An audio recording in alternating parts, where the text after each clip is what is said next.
Guys, ganit, pakita ko sa inyo guys yung naukay ko. Ito, ukay natin.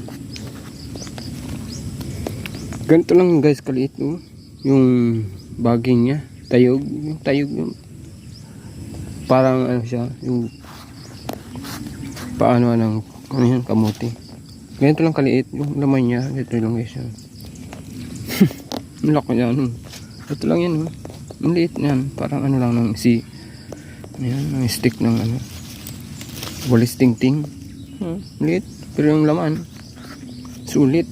Ito guys, may isa pa nakatabi, tabi-tabi yung mga ano niya, yung laman. Ayan, naku po, ano to? Di ba? Ang liit lang ng ano niya. Ito, yung tayog niya. Kaya so gusto magtanim ng kamote ito guys, yung puti. Malaki siya, sarap, malaki yung ano, laman. So guys, thanks for watching.